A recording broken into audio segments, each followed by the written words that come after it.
आधार पर चुंबकीय पदार्थों की व्याख्या से संबंधित था। तो आज हम कुछ छोटे छोटे टॉपिकों को लेकर के आए हैं जिसमें शैथिल्य, धारणशीलता एवं निग्रहिता है। तो इन सबको समझने से पहले हम कुछ शब्दावली जिसको देख चुके हैं उसको रिवीजन कर लेते हैं। पहला जिसको हम पढ़ चुके हैं वो है चुंबकन तीव्रता। चुंबकन तीव्रता, इसको हम कहते हैं इंटेंसिटी ऑफ मैग्नेटिज्म।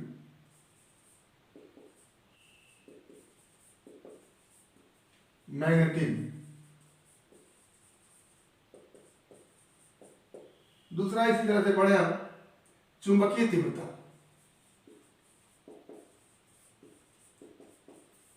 चुंबकीय तीव्रता इसको कहते हैं मैग्नेटिक इंटेंसिटी।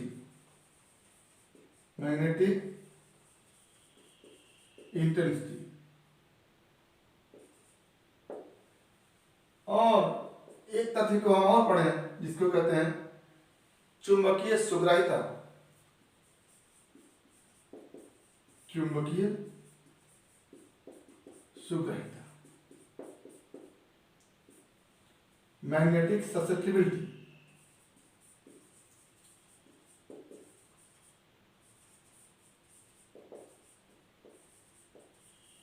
Magnetic susceptibility. ये तीन तथ्यों को हम पढ़ चुके हैं। इसको हम लिखते हैं आई से, इसको लिखते हैं एच से और इसको लिखते हैं जेड से। आई जो है जिसको हम पहले ही बता चुके हैं, ये चुंबकीय पदार्थ के चुंबकित होने की क्षमता होती है। और एच जो है चुंबकीय क्षेत्र, जिस चुंबकीय क्षेत्र में चुंबकीय पदार्थ रखा हुआ है उस चुंबकीय क्षेत्र की चुंबकीय पदार्थ को चुंबकित करने की तीव्रता होती है। और जाई एम जो होता है ये आई और एच का अनुपात होता है, यानी जाई M equal to I upon H लिखते हैं। ये जो होता है ये बताता है कि चुंबकीय तीव्रता एच में जितना वृद्धि करेंगे चुंबकन तीव्रता उतना ज्यादा बढ़ेगा, लेकिन एक निश्चित सीमा तक। और ये फॉर्मूला जो है अनुचुंबकीय पदार्थ के लिए है कि आई और एच का जो अनुपात होता है वो कांस्टेंट होता है, लेकिन लव चुंबकीय पदार्थ के लिए आई और एच का अनुपात कांस्टेंट नहीं होता है। तो यहीं पर हम इन सब फिजिकल क्वांटिटी का यूज करेंगे, भौतिक राशियों का उपयोग करेंगे इस शैथिल्य को, धारणशीलता को और निग्रहिता को समझने के। तो पहले तो हम ये देखेंगे कि कोई भी लव चुंबकीय पदार्थ, यहां लव चुंबकीय पदार्थ की बात हो रही है,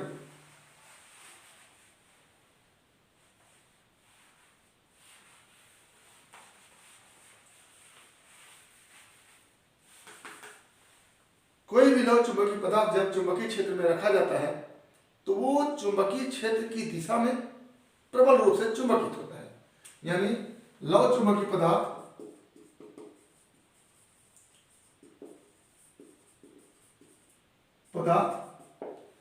प्रबल रूप से चुंबकित होता है, प्रबल रूप से चुंबकित होता है चुंबकीय क्षेत्र की दिशा में। चुंबकीय क्षेत्र की दिशा में, ये हम जानते हैं। तो किसी लौ चुंबकीय पदार्थ को जब हम चुंबकीय क्षेत्र में रखते हैं तो वह चुंबकित होने लगता है और इसके चुंबकन की प्रवृत्ति या कह लें इसकी चुंबकन तीव्रता, इंटेंसिटी ऑफ मैग्नेटिज्म, चुंबकन तीव्रता आई, चुंबकीय क्षेत्र की चुंबकीय तीव्रता एच के बढ़ाने से बढ़ता है, लेकिन चुंबकीय पदार्थ की चुंबकन तीव्रता आई, चुंबकीय क्षेत्र की चुंबकीय तीव्रता एच के बढ़ाने से बढ़ता है, लेकिन यह एक निश्चित अनुपात में नहीं बढ़ता है। कभी तेजी से बढ़ता है, कभी धीरे धीरे बढ़ता है। जैसा कि इस फिगर में दिखाया गया है। तो अब अनुचुंबकीय पदार्थ के लिए जाई M equal to I upon H देखे थे। अनुचुंबकीय पदार्थ के लिए तो एक निश्चित सीमा तक ये कांस्टेंट था, लेकिन लव चुंबकीय पदार्थ के लिए ये आई अपॉन एच का मान जाई एम जिसको कहते हैं वो कांस्टेंट नहीं है, और ये अगर आई अपॉन एच का मान कांस्टेंट नहीं है या जाई एम का मान कांस्टेंट नहीं है, तो ऐसी स्थिति में आई और एच के बीच जो ग्राफ खींचा जाता है वो स्ट्रेट लाइन प्राप्त नहीं होता है। यानी कह सकते हैं कि एच के बढ़ाने से आई में जो वृद्धि होती है वो सरल रेखीय वृद्धि नहीं होती है, या कह लें कि आई और एच में खींचा गया ग्राफ एक सरल रेखा प्राप्त नहीं होता है। तो प्रबल रूप से चुंबकीय होता है। लौ चुंबकीय पदार्थ, लौ चुंबकीय पदार्थ की चुंबकन तीव्रता जिसको हम आई कहते हैं, कि चुंबकन तीव्रता जिसको हम आई कहते हैं, चुंबकीय क्षेत्र की चुंबकीय तीव्रता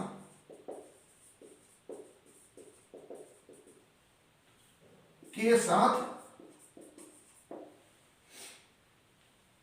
सरल रेखीय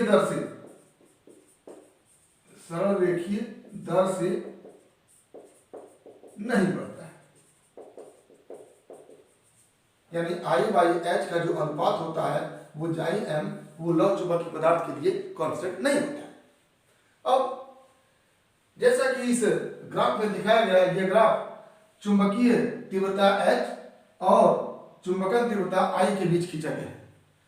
अब यहाँ इस ग्राफ को देखने से अगर हम यहाँ पर देखें, ये ओरिजिन है, मूल बिंदु है, यहाँ पर H का मान अगर शून्य है, H का मान अगर शून्य है तो चुंबकन तीव्रता I का मान भी शून्य।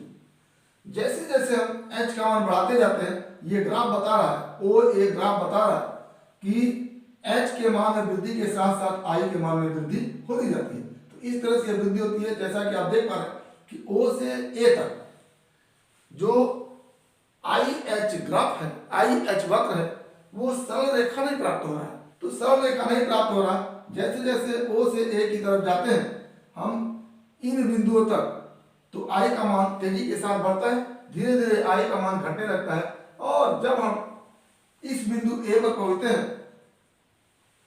इसके बाद H के मान में हम वृद्धि कर दें, फिर भी I के मान में वृद्धि नहीं होती। अब H के मान में चाहे जितना वृद्धि कर दें, ये ग्राफ ऐसे सीधे ही आगे बढ़ेगा। यानी H के मान में कितना वृद्धि कर दें, I का मान यही बना रहता है। तो इस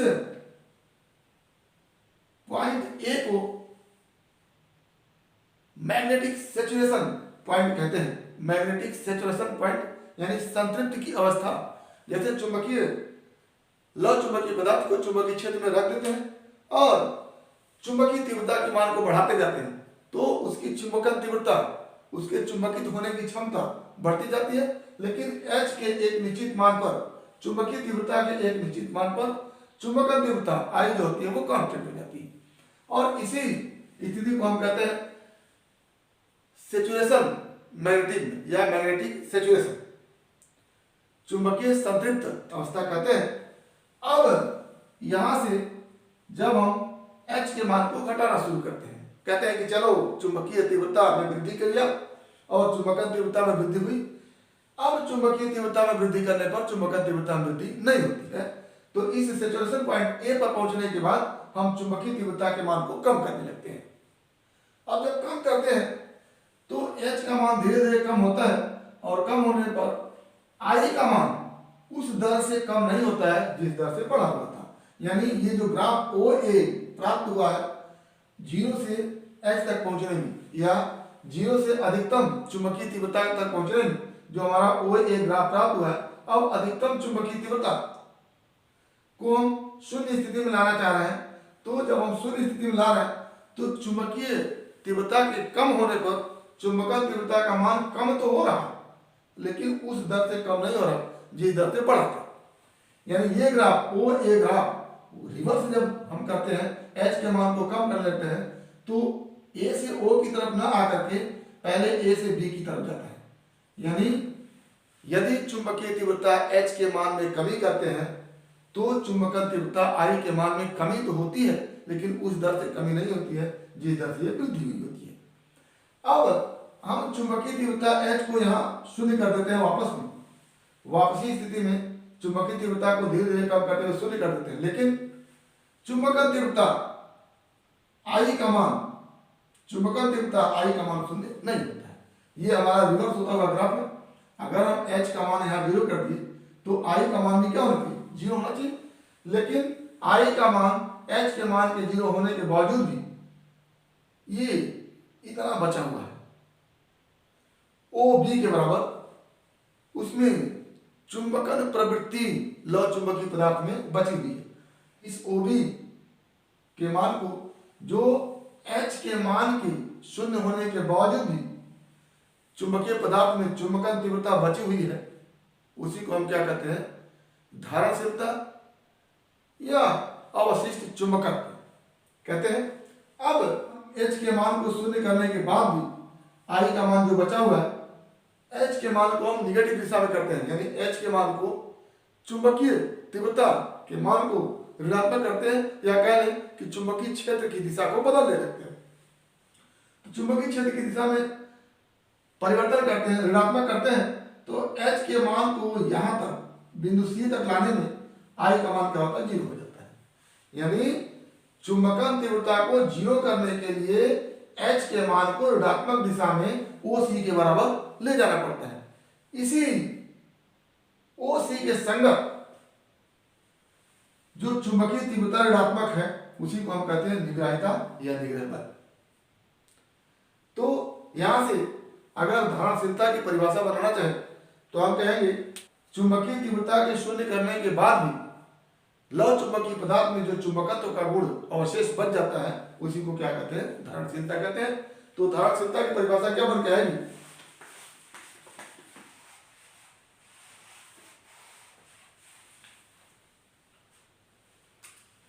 कि चुंबकीय तीव्रता मैग्नेटिक इंटेंसिटी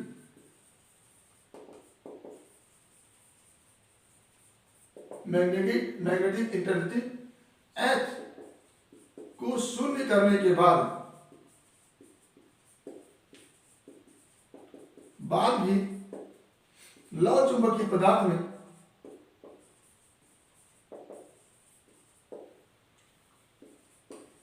में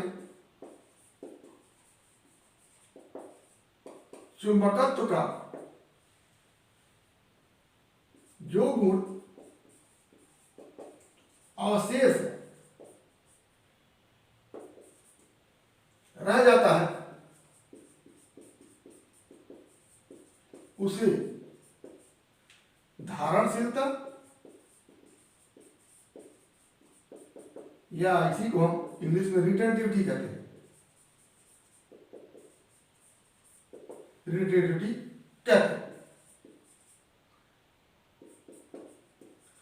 रिटेंटिविटी कहते हैं। यानी हमने चुंबकीय तीव्रता को 0 से धीरे धीरे बढ़ाते हुए इस पॉइंट तक ले गए। ऐसी स्थिति में आई के मान में धीरे धीरे वृद्धि होती हुई ये आई यहां तक पहुंच गया। और इसके बाद अगर चुंबकीय तीव्रता को हम बढ़ा रहे तो आई के मान में कोई वृद्धि नहीं हुई है। अब हम H के मान को धीरे धीरे कम करते जा रहे हैं, तो कम करते करते जब हम H के मान को शून्य करते हैं तो जो ग्राफ OA प्रारंभिक ग्राफ था, रिवर्स स्थिति में ग्राफ AO दिशा में न चल करके A से B से होते हुए चलता है। यानी जब H का मान शून्य कर देते हैं तो I का मान शून्य नहीं हो पाता है, यानी लौ चुंबकीय पदार्थ में कुछ अवशिष्ट गुण, चुंबकत्व के कुछ गुण अवशिष्ट रह जाते हैं। इसी अवशिष्ट चुंबकत्व को हम क्या कहते हैं, धारणशीलता कहते हैं। इस अवशिष्ट चुंबकत्व को समाप्त करने के लिए हम चुंबकीय क्षेत्र की चुंबकीय तीव्रता को ऋणात्मक दिशा में यानी विपरीत दिशा में ले जाते हैं, और जितना विपरीत दिशा में ले जाने पर चुंबकत्व तीव्रता शून्य हो जाता है, उसी ऋणात्मक मान को क्या कहते हैं, निग्राहिता कहते हैं या निग्रह बल कहते हैं। तो निग्रह बल की परिभाषा क्या हो जाएगी कि अवशिष्ट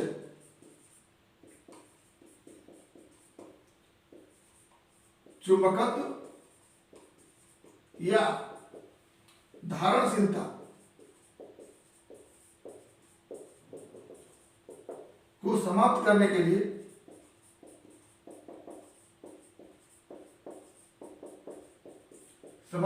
लिए विपरीत दिशा में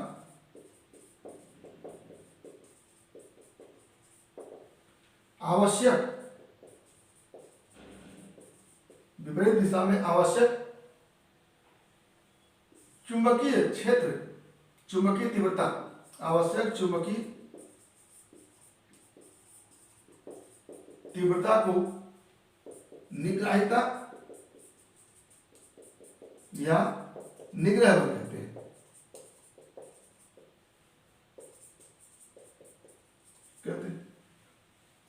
यहां पर ओ बी चुंबकीय तीव्रता को शून्य करने के बाद ओ बी के संगत चुंबकीय तीव्रता बची रहती है। उसी ओ बी को क्या कहते हैं? धारणशीलता या रिटेंटिविटी कहते हैं। और इस ओ बी को समाप्त करने के लिए इस ओ सी के बराबर जो हम ऋणात्मक दिशा में चुंबकीय क्षेत्र लगाते हैं या जो विपरीत दिशा में चुंबकीय तीव्रता को आरोपित करते हैं, उसी चुंबकीय तीव्रता को क्या कहते हैं? निग्राहिता या निग्रह बल कहते हैं। तो ग्राफ में आई एच वक्र में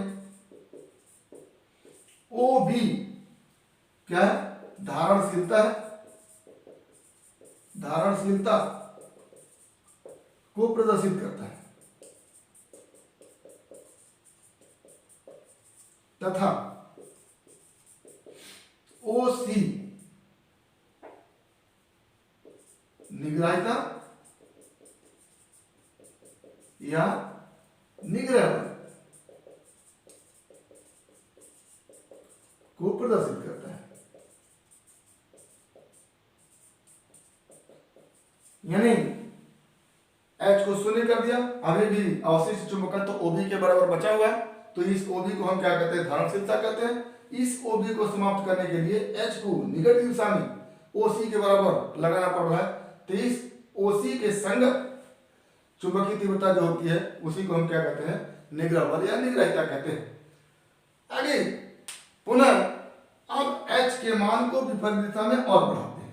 बढ़ाते बढ़ाते जब इस पॉइंट तक पहुंचते हैं तो इसके संगत जो आई है वो ऋणात्मक दिशा में है, यानी विपरीत दिशा में लौ चुंबकीय पदार्थ चुंबकित होने लगता है। चुंबकीय तीव्रता को 0 से विपरीत दिशा में OC तक ले जाते हैं, तो ऐसी स्थिति में चुंबकत्व का गुण समाप्त हो जाता है, यानी धारणशीलता उसकी समाप्त हो जाती है। पुनः विपरीत दिशा में और जब चुंबकीय तीव्रता को बढ़ाते हैं तो चुंबकीय पदार्थ विपरीत दिशा में चुंबकित होने लगता है, यानी H को जब इस दिशा में ले जाते हैं तो I का मान ऋणात्मक दिशा में बढ़ने लगता है। H के मान को यहाँ तक विपरीत दिशा में यहाँ तक लाने पर I का मान यहाँ तक हो जाता है। इसके बाद पुनः अगर H के मान में वृद्धि करते हैं, विपरीत दिशा में H के मान में वृद्धि करते हैं तो I के मान में कोई वृद्धि नहीं होती है, यानी विपरीत दिशा में ये सैचुरेशन पॉइंट प्राप्त होता है। जैसे यहाँ पर पहली दिशा में प्रारंभ में ये सैचुरेशन पॉइंट प्राप्त था और विपरीत दिशा में जब H को मान के लाते हैं तो ये D जो कहते हैं सैचुरेशन पॉइंट होता है। इसके बाद चुंबकीय पदार्थ की चुंबकन तीव्रता में वृद्धि नहीं होती। पुनः H के मान को कम करते हुए शून्य पर ले आते हैं। ये H का मान अब ये शून्य पर हो गया। फिर इसमें जो अवशिष्ट चुंबकत्व के गुण इतने OE के बराबर बच जाते हैं। जो चुंबकत्व के गुण H को कम करते करते 0 पर लाने पर OB के बराबर बच रहा था, वहीं H को विपरीत दिशा में कम करते करते 0 पर ले आए तो OE के बराबर फिर अवशिष्ट चुंबकत्व बच गया।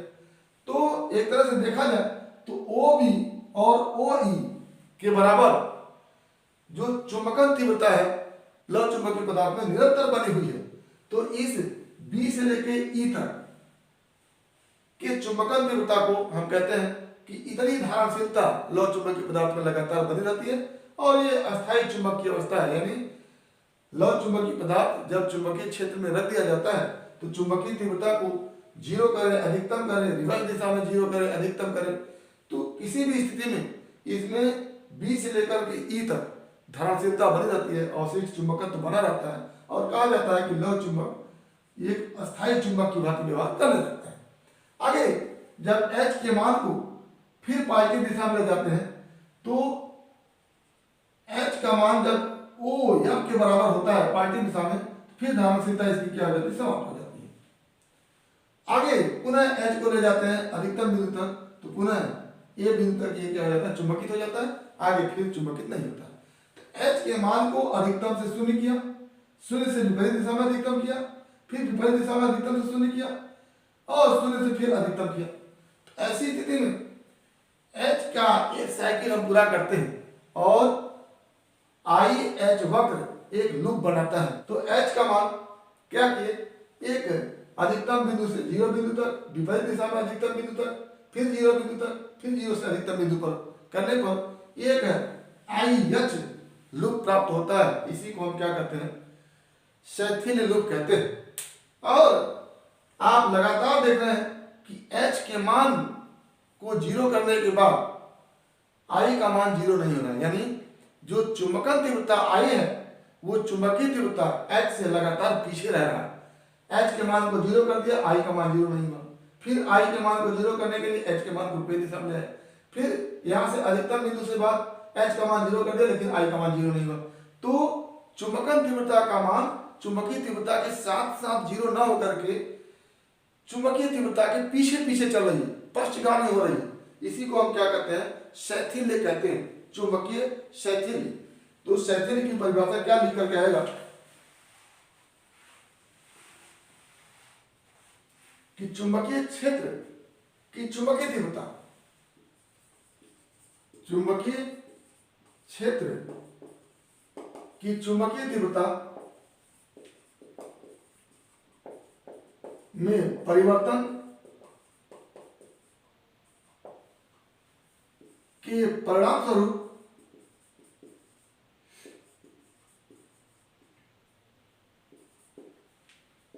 चुंबकन तीव्रता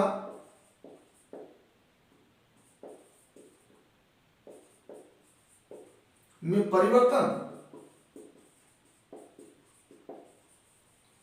चुंबकीय तीव्रता के पश्चगामी है।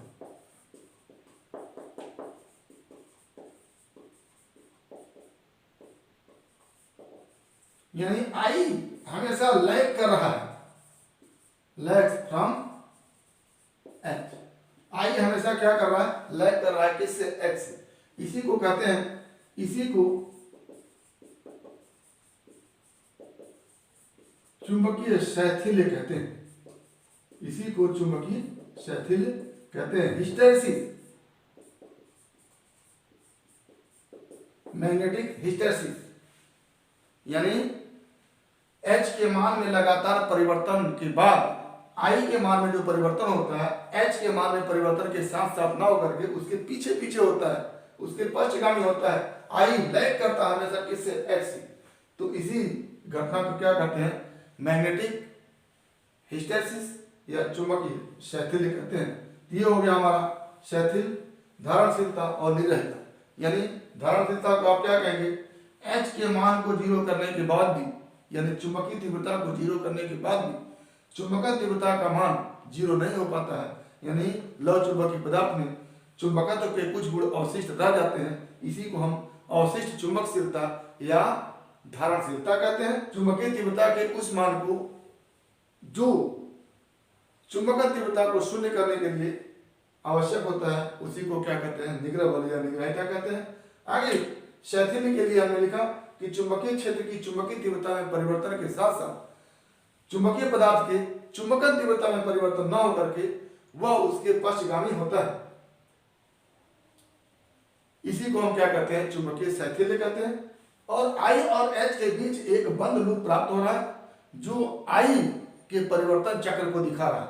यानी I का मान किस तरह से H से लैग कर रहा है और एक बंद लूप जो I में परिवर्तन का एक चक्र ये बंद लूप बना रहा है, उसी को हम क्या कहते हैं, शैथिल लूप कहते हैं।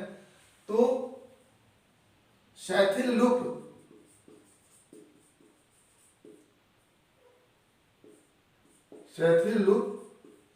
एक ऐसा IH बंद वक्र है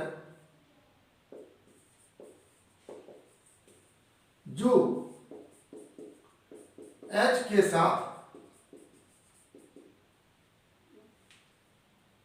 I के परिवर्तन चक्र को प्रदर्शित करता है।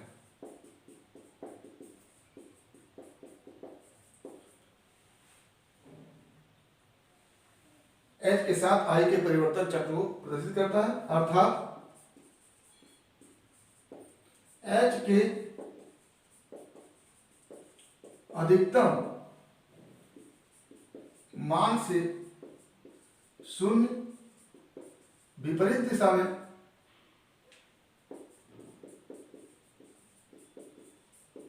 अधिकतम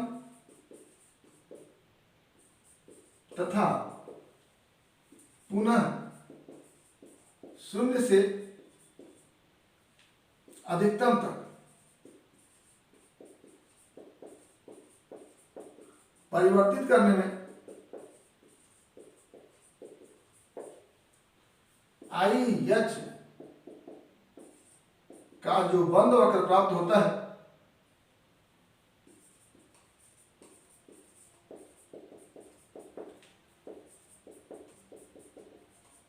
उसे शैथिल्य लूप कहते हैं।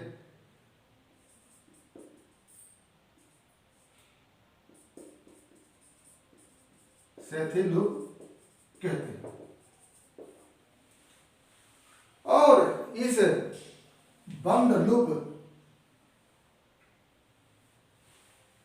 का क्षेत्रफल एक अन्य भौतिक राशि को प्रदर्शित करता है। जैसे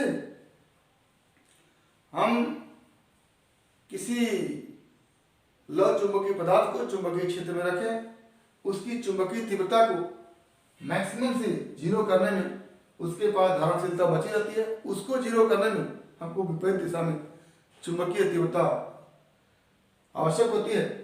तो लगातार चुंबकीय क्षेत्र के द्वारा इस लौ चुंबकीय पदार्थ को विचुंबकित करने के लिए अलग से अतिरिक्त कार्य करना पड़ रहा है। एकांक आयतन के चुंबकीय पदार्थ में एक बार पूरी तरह से चुंबकित और विचुंबकित करने में चुंबकीय क्षेत्र द्वारा जो कार्य करना पड़ता है वही क्या होता है, शैथिल्य हानि होता है। तो शैथिल्य हानि को कैसे लिखेंगे?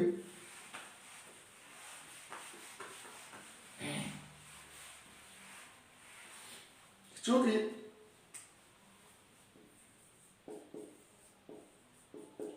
लौ चुंबकीय पदार्थ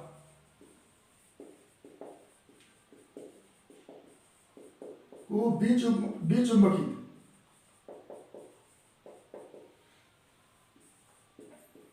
करने में चुंबकीय क्षेत्र को अतिरिक्त कार्य करना पड़ता है।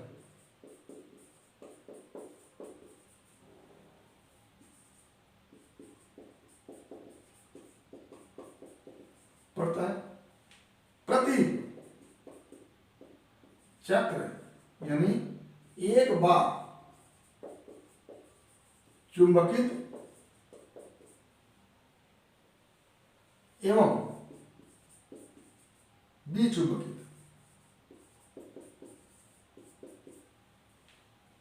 करने में चुंबकीय क्षेत्र को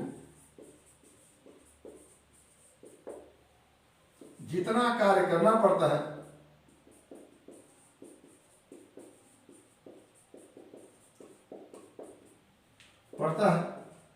उसी को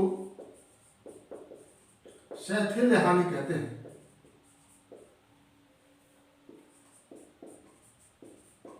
शैथिल्य हानि कहते हैं। यानी आप देख रहे हैं कि चुंबकीय तीव्रता को शून्य करने के बावजूद भी इसमें चुंबकन तीव्रता बची हुई है, यानी अवशिष्ट चुंबकन तो बचा हुआ है। इसको जीरो करने के लिए चुंबकीय क्षेत्र द्वारा लौ चुंबकीय पदार्थ पर कार्य करना पड़ता है। तो एक बार अधिकतम चुंबकित होने और पुनः विचुंबकित होने में, यानी एक साइकिल पूरा करने में जितना चुंबकीय क्षेत्र द्वारा कार्य करना पड़ता है उसी को क्या कहते हैं, शैथिल्य हानि कहते हैं। और इसको देखा गया कि एक चक्कर पूरा चुंबकित और विचुंबकित करने में एकांक आयतन पर जो शैथिल्य हानि होती है वह इस शैथिल लूप के क्षेत्रफल के बराबर होता है। यानी एक अंक आयतन को पूर्णतः एक बार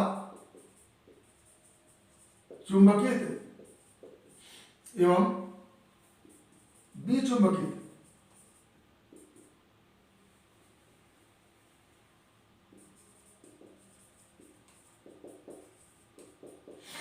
होने में जितनी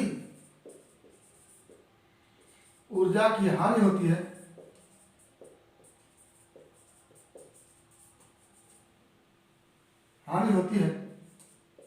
वह इस लूप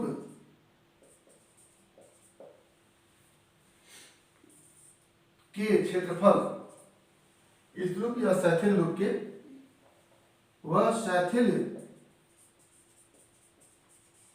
लूप के क्षेत्रफल द्वारा प्रदर्शित होती है।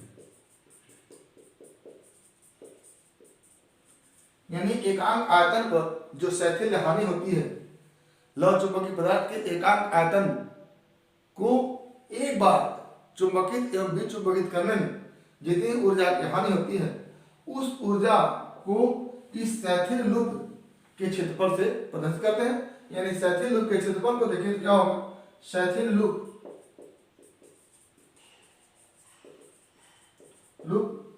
क्या है, A B C D E F A, ये जो शैथिल लूप है, ये इसका जो क्षेत्रफल है का क्षेत्रफल बराबर एकांक आयतन के लौह चुंबकीय पदार्थ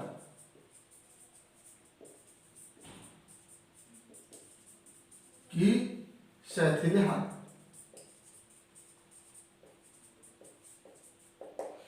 यानी इस IH लूप को का क्षेत्रफल अगर हम निकाल लें तो वो क्षेत्रफल क्या बताता है, एकांक आयतन के लौह चुंबकीय पदार्थ को एक पूरे चक्कर में चुंबकित और विचुंबकित करने में जो ऊर्जा व्यय होती है, जो शैथिल्य हानि होती है, उसी के बराबर होता है।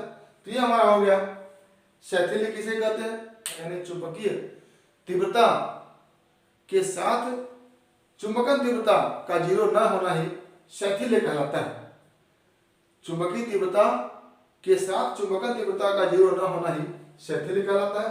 दूसरा, चुंबकीय तीव्रता के शून्य होने के बावजूद भी लौह चुंबकीय पदार्थ में जो अवशिष्ट चुंबकत्व रहते हैं या जो चुंबकत्व का गुण अवशेष रह जाता है, उसी को क्या कहते हैं, धर्मशीलता कहते हैं। और इस अवशिष्ट चुंबकत्व को समाप्त करने के लिए विपरीत दिशा में जो चुंबकीय तीव्रता की आवश्यकता होती है, उसी को हम क्या कहते हैं, निग्राहिता या निग्रह बल कहते हैं। शैथिल्य लूप वह IH बंद वक्र है जो I के परिवर्तन चक्र को प्रदर्शित करता है। यानी H के अधिकतम मान से शून्य, शून्य से विपरीत दिशा में अधिकतम, फिर शून्य, फिर अधिकतम तक पूरा एक चक्कर में जो I के मान में परिवर्तन होता है, उसी को हम शैथिल लूप के माध्यम से देखते हैं, या वही लूप क्या कहलाता है, शैथिल लूप कहलाता है।